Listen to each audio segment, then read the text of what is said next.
Love Them Knives Studio here. LTK, checking out QSP.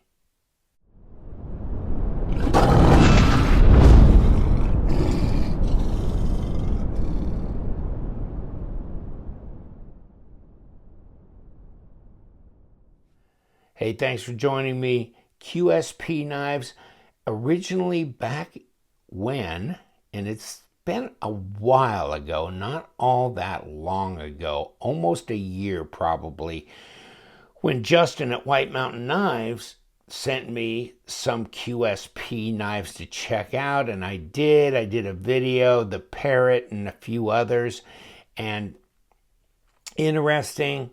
They're budget knives, G10, various types of steel on them. And I'll give you the link to those other reviews I've done, including the Phoenix here, which I did fairly recently. This was one that we did send in to Pennsylvania to the test lab and had the D2 steel tested, and it did test correctly. Here's the information on that. The QSP knife, the Phoenix, the D2 is real. HRC was 58.3. And right here, yes, D2. And here's the elemental breakdown here. So yes, it did test correctly. And it was within spec. Yeah, it'd be nice if it was like a 60, I guess, on that. And maybe in the future we'll come back to this because, you know, even with the highest quality knives, the HRC, one can be like 58.5 and the other can be like a 59.8. And that, you know, that's a big spread. But we've seen that even on some of the buck knives that we've tested being very different in HRC. In any case, so did a video on this one. So we're really going to kind of focus in on the Nokomis, Nokomis. This one is a frame lock knife. It is not D2. It is 8CR14 MOV. Okay, here's the model number here on the blade. It is a steel frame lock with a G10 scale, and it is not on bearings like these other two are. It is on bronze washers, and it has a total of 2 washers on each side of the pivot in here. As you might be able to see closely, you can see that there's 2 on each side stacked there, and I do have a picture I'll show you of it disassembled. Got ambidextrous thumb studs. I think the reason this knife got bought, and this knife and all 3 of these actually, they're all black, right? Well, that's the hallmark of one of our viewers named Steve Kluver. He likes black, and by God, these are all black. Now, this also comes in blue, by the way. It's going to show it to you. There you go. There's the color I would have bought had I bought one of these. The Nokomis, okay, $27.88. Of course, 10% discount with the LTK discount code. So it'd be less than that. And then, of course, the Copperhead is more expensive, isn't it? We're going to talk about the Copperhead, though, because, wow, what a knife. The Nokomis, get out of here. No, seriously, yeah, it's an interesting knife, I guess. It did not trip my trigger in any way, shape, or form. First of all, I'm really not big on the front and the back just being totally different. I'm not into that. Give me a liner lock then if you're going to do that, or a bolster lock or something. Axis lock, anything else, but this doesn't excite me, although I guess this is just a user beater knife. So also, it's going to take a while for those bronze washers to kind of wear in and make it really flickable. I mean, it is doable, but you have to give it a little help. And out of the box, it seems adequately sharp. Here's the Copperhead. This is a whole different animal. Yes, it's twice the price. And it's not 8CR14, and it's not D2. It's 14C28N, so it's a Sandvik steel, much like the real steel, the rake knives, or R-U-I-K-E. I'm going to get, I've been contacted by that a rake knife company, and I'm going to see them at the SHOT Show in January 2019. In any case, this is the Copperhead. This is not a flipper, and it's not a frame lock. It's a liner lock. Yes, it looks the same front and back. Copperhead, I guess because of the orange G10 surround. I don't know. In any case, here's the lockup on that crazy beast. About 35 to 40%. And this one has skeletonized liners in it, which we can see better if I take my little cheater light out like this. So there you can see that. Really cool. Great action on this knife.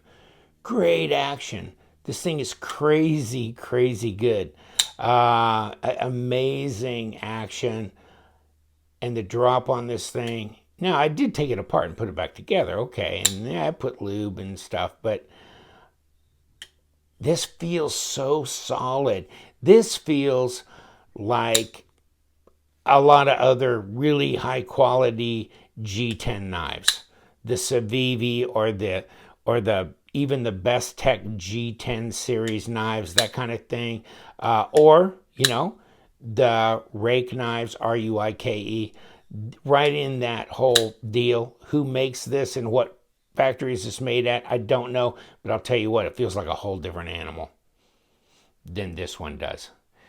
But they're different knives. I mean, this is half the price of this. I get that. So, but this really impressed me right out of the box. Just so nice. Now, obviously, the D10's not real strong. So, somewhere between a 4 and a 4.5, I imagine. Now, obviously, if you're active with it, it's okay. It's okay. You'll live, but still does give you the option of gravity flipping the knife open, thumb flick, finger flick. Good looking design. It just feels good in the hand. If you guys get one of these, report back to me, because I'll tell you what, and let me know. This is as nice a G10 liner lock knife as anything I've had in my hands. I mean, it feels as substantial, and I'm a little surprised because this was kind of the first knife that came and hit me in the head from QSP that told me they're kicking their game up. Okay, they're kicking their game up. But you know what? This doesn't feel like they're kicking their game up, but I guess they're appealing to the more budget minded. And but this, whew, and the Phoenix, actually, another one that just feels really structural. Of course, you can see these steel liners and everything.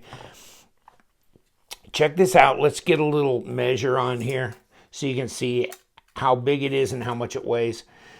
Over 3.5 inch, so 3.6 maybe, can we say, 91 or 2 millimeters, and well, 8.25, so it's the same size as the Paramilitary 2, and 21 centimeters. Now, it's pretty fat in the hand. Yeah, it is, 0.6 of an inch, okay. 15.2 millimeters. What's the blade stock like?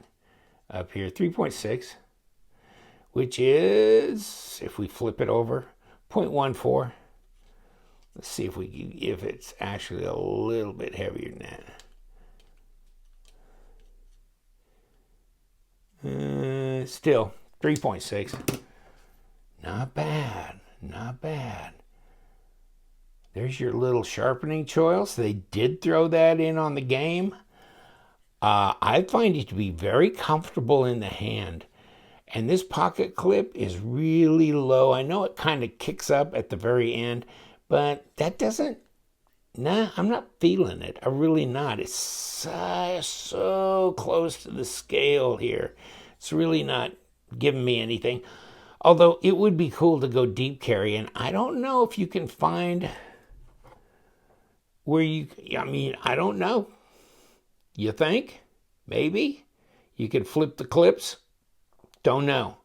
Can't tell you that. Haven't tried. Maybe I should. But yeah. So if you wanted to go deep carry, you might be able to find a clip that'll fit this, that can go deep carry. Lanyard hole at the back. Really nice. Oh, I never showed you, like I said, you know, one's a lot, the Nokomis is a lot less expensive, and the blade steel is 8CR14. So that's a user steel, and I'm not a steel snob, so I'm not going to call it trash steel or anything like that, because it's not trash steel. In any case, here's the other one, though, 14C 28N, stainless steel liners, satin finish, and they do make one of these with this part of the blade blacked out. Okay, if you don't want an all silver blade, you want a partially blacked out one, G10. Okay, so the Nokomis, of course, has 2 bronze washers on each side of the pivot. So I took it apart, and of course they reinforced this whole deal with the stop pin and everything with steel insert here, okay? On the other side, of course, it's steel, right? So not a problem there. Easy to take apart, easy to put back together. D-shaped pivot here, notice that. So it's really easy. You don't get the pivot rolling around where you can't stop it on the other side, especially since there's no way you can hold that on the other side. There's no place for a torque. So this is it, but it's D-shaped, so not a problem. This one, take a look at this, but it does have one on the other side there if you needed to get into that, but you won't. And let me tell you why. Because it's a D-shaped pivot as well, and there's your ceramic bearings, which is a difference, okay? So now, here we go. We have now ceramic bearings on the QSP and a D-shaped pivot, skeletonized liners. They're kicking their game up. This is pretty much as good as anybody else is really doing out there, okay? Unless you get into the ones where it's a G10 with titanium hardware, if you like that. Now, here's their internal blade stop here that runs on this track. I just kept the blade this side, so I have a whole file of disassembly pictures of knives, and if I don't have something to identify it, I won't even know what the hell it was later. I need to rename all my files, but that sounds like work. We don't like work around here. Okay, so this is really cool. Nothing like sticking paper in your face. Feels good. How much does it weigh? Let's have a weigh off. Turn it on. How much? You read it, so you probably already know. 141.9 grams. Let's go to ounces. For most of us, kind of can relate to that. This is 5 ounces. Okay. The Nokomis, 4.5. Okay, I get it. And then the Phoenix, 5.1. Not bad. Not bad. Now, let's take a look at them. And, well, let's do this. Let's go grams. Okay, 5 ounces, 141 grams on the Copperhead. Nokomis, 128 grams. And Phoenix, 146 grams. Okay? Got that one answered. Size-wise, how did these knives compare? Let's do this. Phoenix is a much bigger knife. It just is, okay? It's a bigger knife, and let me roll the tape on this, but yes, you can go and see my full review on this one. 3 3/4 and 8 5/8 overall. So much bigger knife. Here we go. The Para 2. These knives are almost identical as far as size goes. So there you go. Not bad. Of course, this one is bigger. The Phoenix is. Now, Nokomis. Here this one is here as well. And we never put the tape to this one.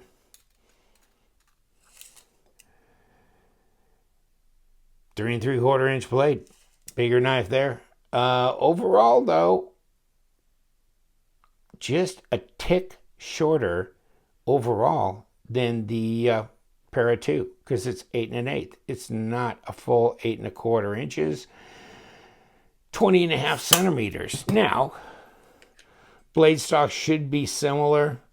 3.31, 0.131 inches, and overall 0.468 of an inch, which is under 12 millimeters thick. So this one's definitely more of a handful. This one's more slender and a longer blade. This one, well, doesn't have bearings on it, so it probably won't get as gooped up with stuff that could get into the pivot and interfere with things, and over time it'll smooth out, and it's a user steel, and it's half the price. So if you like this design, you know, I don't fault you for it. It's ambidextrous thumb studs. It's rough and tough. It's got traction on the G10. It's obviously very structural here with this steel frame. This one I like more. It's just an incredible knife. I like the design of it. I like the way it opens and closes, just drops like a dream. It feels really good in the hand. It gives me a little wider grip here. And yes, it does have G10 on both sides for traction here. So I find this to be just a great knife. I think piercing and slicing should be no problem. Ambidextrous thumb studs. Whew. Yes. Let me just tell you, if I had to choose from these three knives, which one would I buy? This one. And you know what? I didn't think, QSP, when they first came out, I thought, they're a budget knife, but they're not terribly inspiring necessarily, blah, blah, blah. They were just kind of an also-ran in the back of my mind. That has changed with the Phoenix and the Copperhead, especially this Copperhead. Wow, I am duly impressed. I got to send these on to Steve, right? But I'll tell you what, I've got it in the back of my mind. Now, if this came in blue, baby, be a keeper carry forever. But with this, with the black and then this orange pop around the pivot, and they actually gave a little bit of thought and design to the pivot here. Deep carry would have been really cool, actually, but the machine G10 on here, it's contoured. Nice backspacer. Where did they fail? It came apart and went together just fine. Ceramic bearings. That's pretty tough to beat for $57, $59. I keep lowering the price. Justin's going to go, 56. No, okay. 56. Well, minus your discount, $5.60. So it's almost like $50 even. You could do worse. And nothing wrong with the Sandvik steel. 14C28N. I like it. I might like it actually better than D2 because it's just so much less, it's so much more corrosion resistant.